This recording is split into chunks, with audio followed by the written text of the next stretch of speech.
I used to hate going to the grocery store with my mom.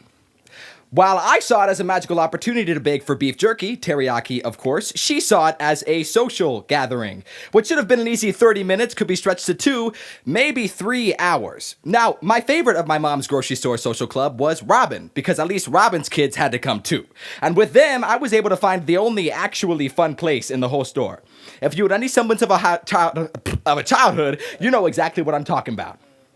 That's right, the ball tower, within which lied my inflated salvation behind elastic wire. Hour upon hour, I could spend siphoning air-filled balls from that sweet ball tower, and oh yes, Robin's kids and I felt the power of our magical ball tower. But before long, our newly minted grocery store tradition emboldens us to a fault. One day, we pull too hard on the ropes, and suddenly I am left cowering in a shower of that tiny, thin, frail, and plastic ball tower. I hear a shout. I look over and see a tall man approaching. My 2 friends had long since bolted and I am frozen. "Stay right there, boy," he says. Now, I know better than to run when someone's face is that shade of red. Why had he said the word boy like that? "Where's your mom?" he quakes. I'm silent, stiff as the surface of an icy lake. "If I have to ask you one more time," then a voice. "What's going on?" He turns on a dime as if to yell and then freezes in time. He takes one look at my mother and steps back.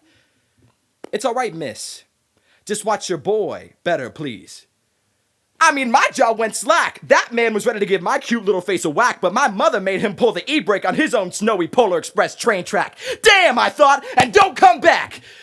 But then I looked at my mom and immediately wished I hadn't. She had a face like a Moliere mask to me. It seemed contorted in an emotion I thought only I had when I dreamed bad dreams. Was it terror? Was it anger? No, surprise, so much so that I wanted to scream. For you see, my mom is white. I obviously am not. More of a mocha latte, they say. However, I like to think that my mom did not hate going to the grocery store with me. I like to think that she was ready for the stolen glances, the confused seniors who had not yet changed their stances, the other moms caught and fetishized by racial trances. But what I'm scared she may not have been ready for was her newly foisted self-awareness of her slim to none chances, that she would understand the chimeric mask the world would wear for her son when it had provided nothing but an at least institutionally approved soft, smooth marble for her.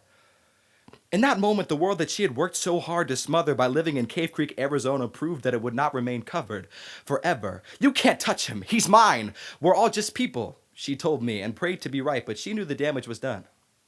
Eventually, I would understand the gravity of what had just happened, but for then, I was just scared and crying. She reached down and picked me up with her soft hands, drying tear upon tear before they formed dry riverbeds on the gentle brown soil of my cheeks, consoling me for the first time against a pain she could never understand and one she feared that I would come to know too well.